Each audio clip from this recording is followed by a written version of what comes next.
quanto riguarda l'alimentazione, una sana e buona alimentazione penso che possa dare all'organismo tutto quello che serve. Certamente se uno vuole considerare che in una compressa, ad esempio di vitamina C, che contiene un grammo, ne contiene un grammo, certo bisognerebbe mangiare di arancio, di limoni, un quantitativo che ci farebbe anche male praticamente.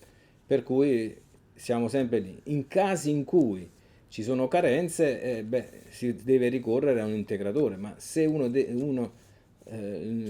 non ha problemi di carenza, è sufficiente la classica alimentazione fatta bene, equilibrata, varia, diciamo rifacendosi un po' alla dieta mediterranea. Come un consumatore può riconoscere un buon prodotto da uno non buono, non è semplice a dire la verità, anche perché il consumatore non è omogeneo, è abbastanza eterogeneo. Ci sta chi ha delle preparazioni, chi ha, diciamo, l'attenzione almeno di leggere le etichette o di avere la capacità anche così sensoriale, organolettica, di poter individuare un buon prodotto dall'altro.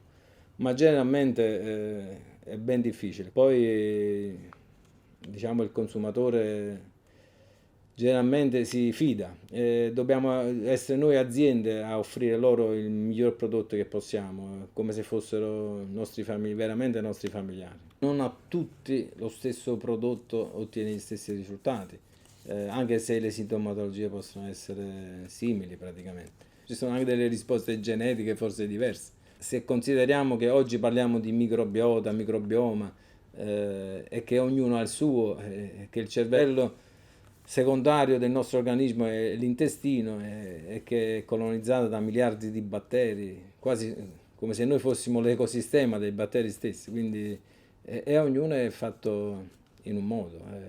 Qua c'è veramente un mondo che si sta aprendo che darà grandi soddisfazioni. Se consideriamo i nostri tempi particolari, quelli attuali, dove purtroppo è in corso una pandemia, c'è stata una richiesta particolare per tutti i prodotti che sono utilizzati per migliorare la risposta immunitaria. Pensiamo all'echinacea come pianta, alla propoli, alla rosa canina, i prodotti che contengono molta vitamina C, integratori di vitamina D. Diciamo, se consideriamo questo periodo storico, questi sono quelli che sono più richiesti. Ma nell'ordinario è un fatto stagionale. Generalmente prima dell'estate si utilizzano depurativi, drenanti, anche per migliorare un po' la linea.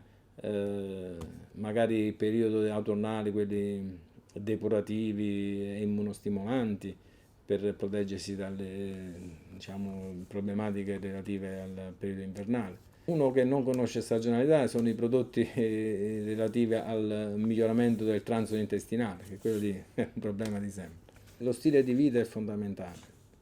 Vita sana, equilibrata, alimentazione sana, corretta, equilibrata anche quella. Bisogna tornare alla stagionalità. I frutti di stagione ci permettono di affrontare meglio tutte le difficoltà della stagione stessa.